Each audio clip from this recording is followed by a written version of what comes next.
Secretário, eu queria que o senhor detalhasse um pouquinho mais esse processo da descentralização. Do ponto de vista prático mesmo, pensando aqui no Triângulo Norte como uma das regiões, de que forma, do ponto de vista da cultura, isso vai se materializar? Nós não vamos conseguir fazer isso de uma hora para outra, e nem é uma decisão que parte só do secretário, é um processo de discussão que começa agora. Nós temos aqui 4 representantes do Conselho Estadual de Cultura, 5, eu já disse até que, falei que nós temos quase quórum aqui. O Aníbal está presente, é o vice-presidente do Conselho Estadual de Cultura. É importante que esse órgão colegiado, e que é representativo dos meios culturais diversos de Minas Gerais, que ele também possa nos trazer sugestões. Estamos acabando de constituir a equipe diretiva dos diversos órgãos da Secretaria de Estado da Cultura. Nós estamos no momento de diagnóstico da situação do Estado e de balanço. O governador marcou os 90 primeiros dias de governo, já vencemos 30, temos ainda 60 dias pela frente, com um período de diagnóstico e de balanço, para que a gente não saia também só no tiroteio. Há uma tentação quase que irresistível de jogar pedra e dar tiro no governo que passou. É uma mudança drástica depois de 12 anos, e era um regime muito fechado, especialmente na área da cultura. Ela teve uma direção muito autocrática. Então nós estamos tendo todo o cuidado de parar para ouvir, para conversar, para ponderar, para recolher essas sugestões, estabelecer uma plataforma que seja consistente. Não temos a fórmula pronta. Quanto à regionalização, eu acho que nós vamos seguir o modelo do Estado. O Estado como um todo vai a essas 17 regiões. Nós vamos ter fóruns regionais, e o governador vai visitar as 17 regiões. Será um momento em que a cultura também estará em debate. E nós queremos colocá-la até nessa perspectiva que o prefeito Gilmar Machado enfatizou, a importância da cultura mostrar que ela é transversal. A educação tem 25% do orçamento. Isso é uma norma constitucional. Então, isso tem que ser cumprido de qualquer maneira. Muitas vezes, até, há prefeituras que ficam inventando coisa para gastar esses 25% do orçamento com educação. E não precisa de inventar, não, é só compreender a educação no seu sentido mais amplo, envolver a cultura, valorizar as bibliotecas, por exemplo, ou um trabalho com o audiovisual, com a música. Você está entrando com artes cênicas, você está entrando em cultura e aprimorando a educação. Então, é preciso que a gente entenda isso. Esse exemplo maravilhoso do prefeito Gilmar, também da questão das praças, o urbanismo leva à urbanidade. A política, ela nasceu como a arte de governar a polis, que é a cidade. Recuperar o espaço urbano é uma questão cultural premente. Eu digo que as nossas cidades se enfeiaram muito, as cidades foram violadas. A cidade brasileira, aquela cidade bonitinha, toda certinha, ela virou um espaço caótico. E a cidade violada, ela é a morada natural da violência. A violência urbana está ligada também à violação da paisagem urbana. A cidade que se enfeiou, ela é uma cidade violenta. E eu vejo pela cultura todo um processo também de uma nova visão do espaço urbano, a recuperação, o resgate da vida urbana, da paisagem urbana, o entendimento de patrimônio urbano, patrimônio cultural, não é apenas uma edificação, é a própria paisagem da cidade. São essas questões, eu acho que serão colocadas sempre nos fóruns regionais. Nós vamos levar isso para compartilhar ideias, para recolher sugestões, e aí eu acredito que até o meio do ano a gente já terá um plano bem definido como vamos dizer, como um guia que vai nos conduzir, mas sempre um plano estratégico para incorporar sempre sugestões e, sobretudo, a participação a mais ampla possível. Muito bem, vamos às perguntas. Você já está na fila aí, já, né? Em primeiro lugar, fique à vontade. Só pediria que você se identificasse e direcionasse a pergunta para para um ou outro, ou para os dois, se for o caso. Eu estou na fila aqui desde essa palestra aqui. Eu ia fazer a pergunta para ele, mas eu acho que a resposta está aí. Vamos ver. Vejamos. Eu não sou da área, meu nome é José. Eu sou eleitor contribuinte e consumidor pagante.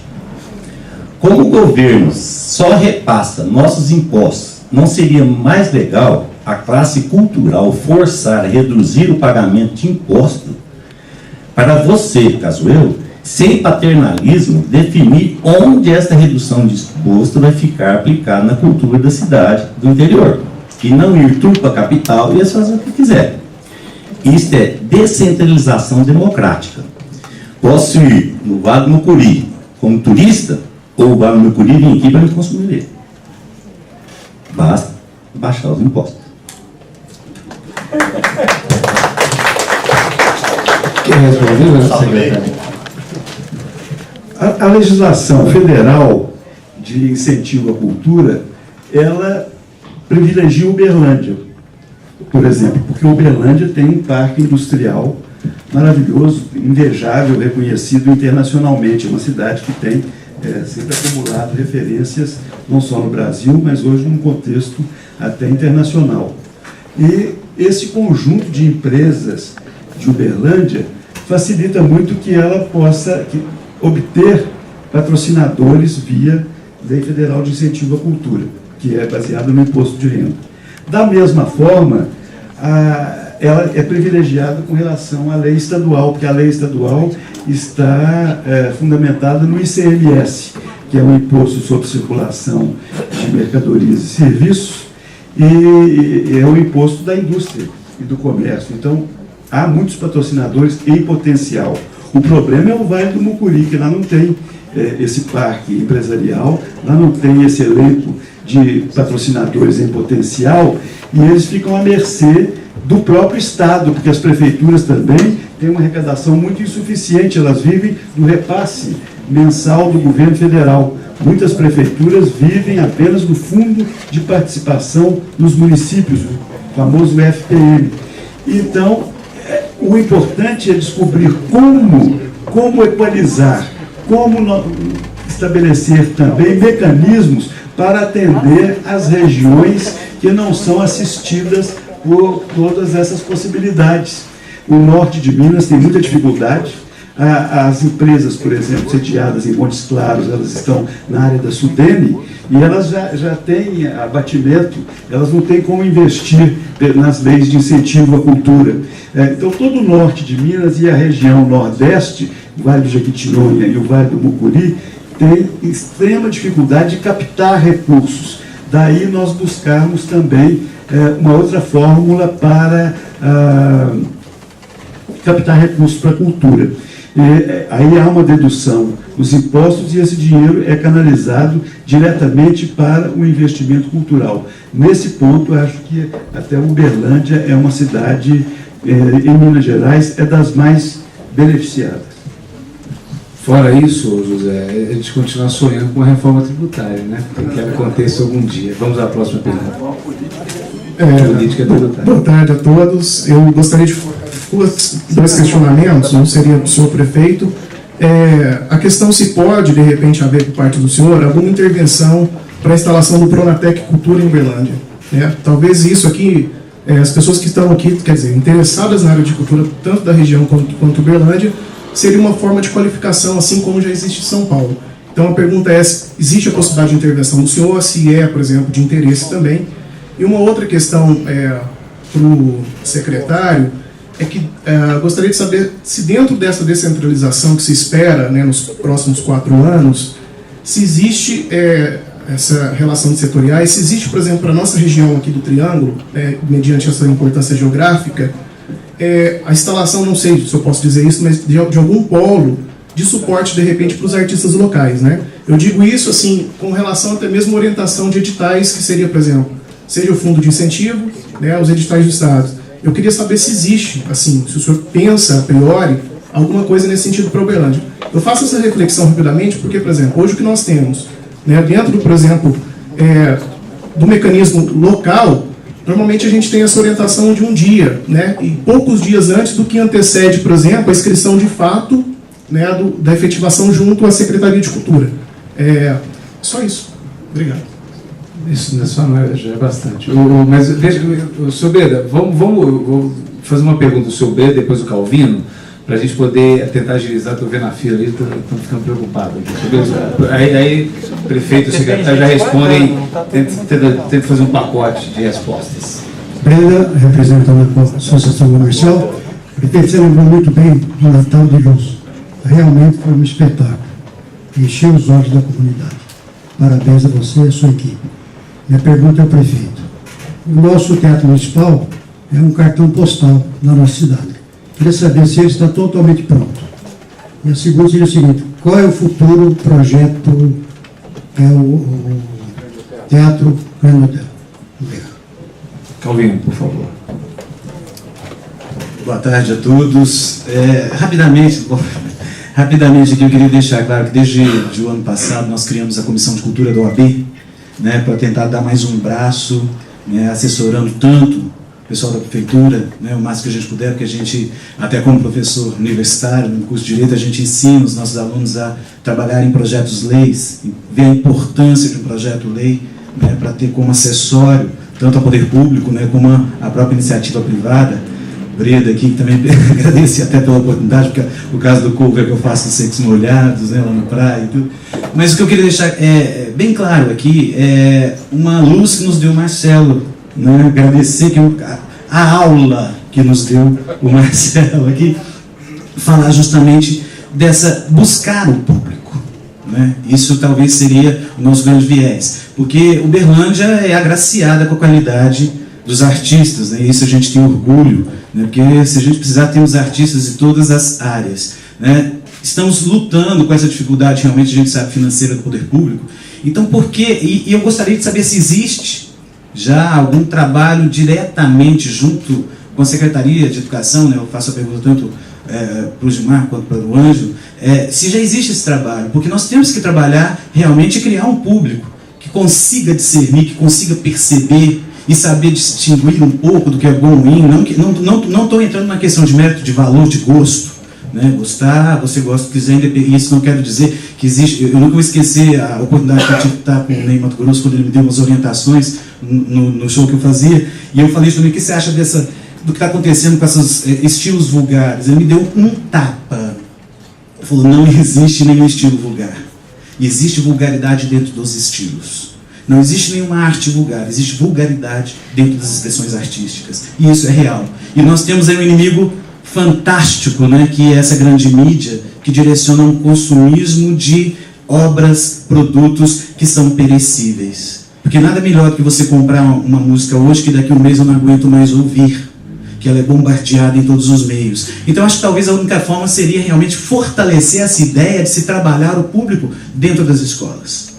Eu nunca vou esquecer quando o Elismar me convidou para defender a lei que obriga o ensino das músicas lá na Câmara de Deputados, lá em Belo Horizonte. Foi o que eu falei: nós não queremos criar milhões de artistas. Queremos criar pessoas com capacidade, percepção, saber entender o que é bom ou é ruim, saber realmente se a cultura é um complemento. E a gente, quando fala de cultura, a gente não fala só de arte, você não precisaria nem estar falando aqui, né? A gente fala de cultura numa viés, num conceito antropológico, tudo aquilo que o homem adquire e é capaz de passar ao longo de toda a sua história, todas as pessoas. Então, realmente, talvez essa ideia é fantástica. Trabalhar junto com a Secretaria de Educação, porque nós temos um viés até, eu estou escrevendo, desculpe, mas temos um viés até dentro do próprio direito ambiental. Eu dou aula de direito ambiental, nós temos o meio ambiente cultural.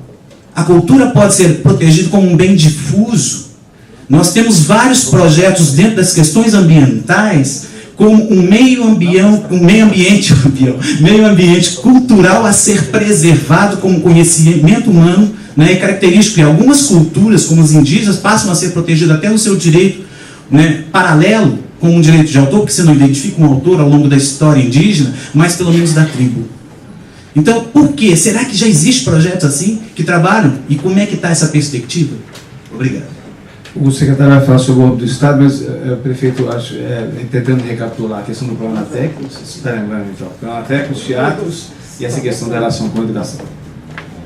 Bom, com relação ao Pronatec, esses são programas, acho que eu fico feliz de saber que vai se ouvir antes de mandar o projeto, né?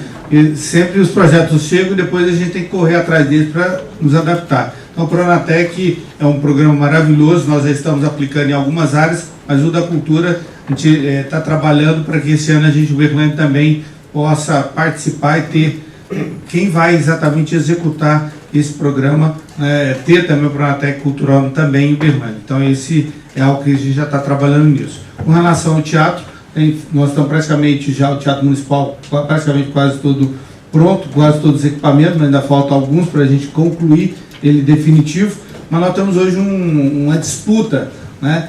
Não dentro do teatro, né? Mas fora do teatro. O teatro, como Uberlândia ainda não tem, e a gente está trabalhando, vamos ter que trabalhar muito fortemente para isso, né? O espaço do teatro, né, muito grande, muito amplo, né, virou o espaço de disputa de skatistas, patinadores e tal, que não é bem o público, né, que seria para o teatro. Então nós estamos vendo como é que nós vamos fazer, que é a disputa do espaço urbano, né? Então a gente vamos tentar cuidar disso. E o Grande Hotel a gente está esperando, nós estamos com uma decisão da Justiça, né? Estou esperando o juiz, uma decisão do juiz para que a gente possa, de fato, ter um projeto. A Secretaria de Cultura já desenvolveu, tem um projeto, mas para que a gente possa executar ali, eu preciso da decisão do Poder Judiciário. A gente espera cobrar do juiz para que ele dê a decisão, ou a favor ou contra, ele tem que, né, decidir se nós podemos fazer a mudança ali do Grande Hotel. E já estamos, e vamos, logicamente, em Belo Horizonte, Brasília,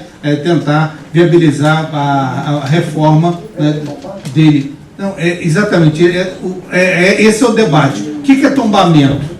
Né? Tombar é ficar do jeitinho que está, ou tombar, porque tem coisas ali que não se eu deixar ele do jeito que está, tem paredes que podem cair e colocar em risco a vida das pessoas. Não posso abrir ele para... Né? Então, o tombar significa o seguinte: vamos preservá-lo, né, a coisa dele, mas podendo exatamente desmanchar as paredes que não possam e levantar um outro projeto. Né? Então nós estamos apresentamos já ao Ministério Público, já apresentamos ao juiz, estamos esperando que ele decida para que a gente possa então fazer, né, rapidamente ali, e espero que esse ano, no ano do Grande Hotel, o juiz entenda também isso, porque tem 3 anos que nós estamos esperando, e esse ano eu espero que ele, né, em homenagem ao 100 anos do Grande Hotel, ele decida, né? Porque a pior coisa do mundo da justiça é que eles não decidem. A gente espera que isso possa, então, organizar. E o Calvino colocou, é o que o Ângelo disse.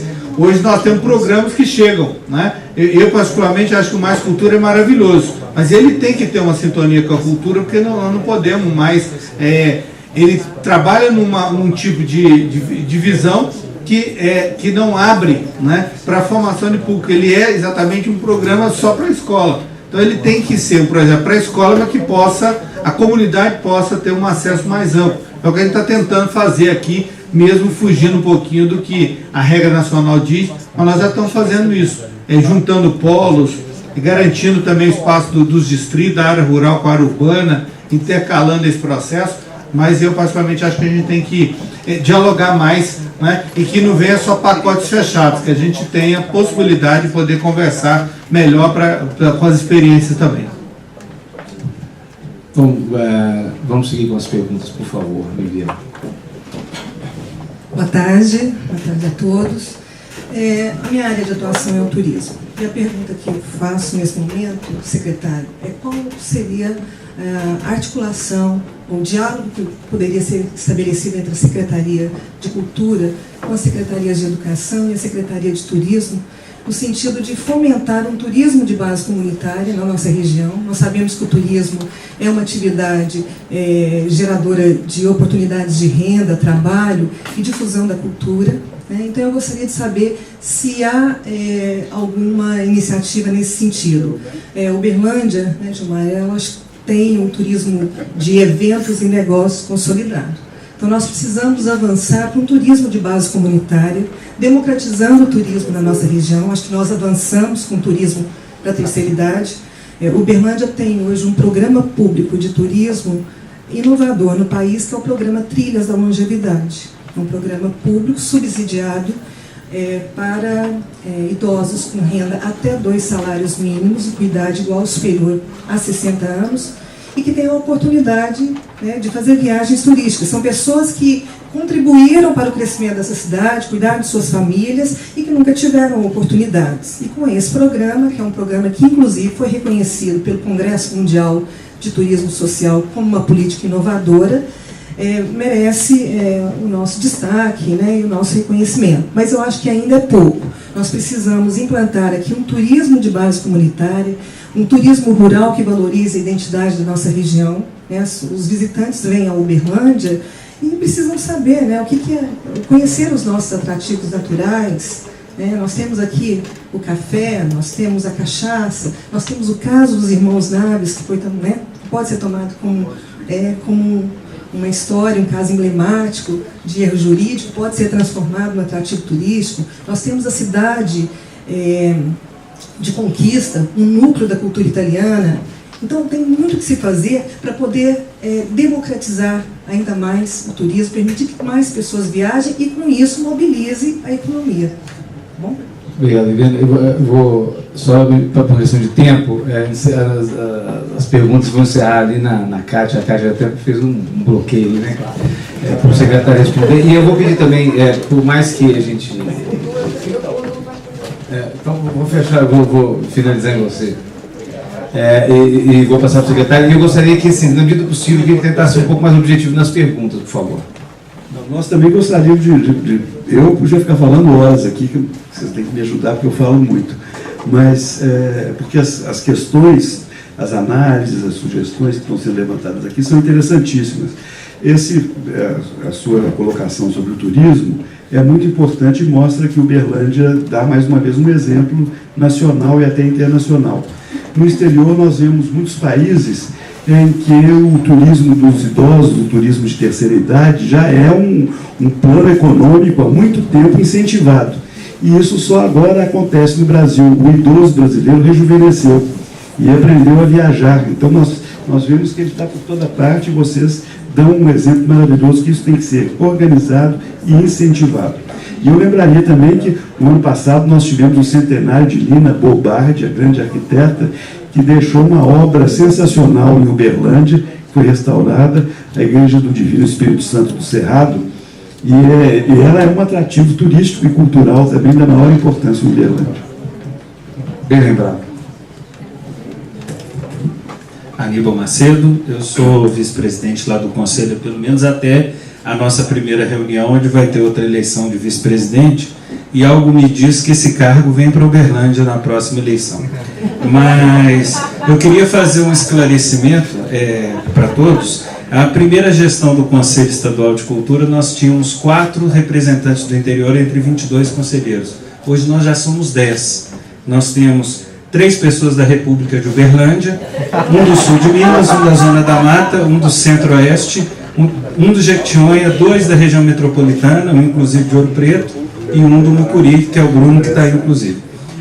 Eu só queria lembrar uma questão e fazer dois convites ou desafios.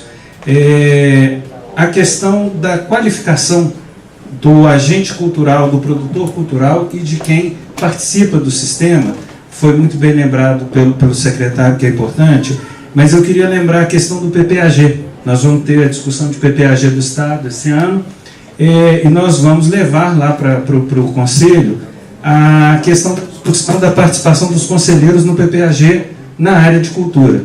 Então, lanço aqui um desafio, já que os coordenadores e os produtores do evento têm já essa expertise de articulação, por que não uma unidade entre Prefeitura, Governo do Estado, Associação Comercial e Industrial, a OAB Cultural, para fazer uma capacitação de como trabalhar a questão do PPAG, como se trabalha propostas para envio aos deputados, ao Poder Executivo, e como, eu não sei como que funciona aqui em Uberlândia, se vocês já têm essa prática de participação popular dentro do PPAG, dentro da área de cultura. E o outro desafio fica com a associação comercial, Eu fui ligar para uma empresa recentemente para trabalhar com a questão da Lei Rouanet. E eles me falaram, olha, nós ainda estamos no prejuízo por causa dos investimentos, mas aproveitando o seu contato, como é que eu implemento o Vale Cultura? Eu quero ser a primeira empresa da região a implementar o Vale Cultura. A implementação do Vale Cultura pela indústria, pelas empresas da cidade, ela passa a ser ter um papel fundamental para que a economia da cultura gire sem que necessariamente a gente precise trabalhar com tanto pires na mão. Porque aí até os próprios produtores culturais, eles vão se organizar para poder conquistar o público, qualificar o público e cativar o público. Então você cria um círculo virtuoso onde nós temos o desenvolvimento da economia e da cultura, que vai automaticamente também ampliando essa capacidade de geração de recursos e financiamento próprio. Obrigado. Quer comentar para a questão do PTAG?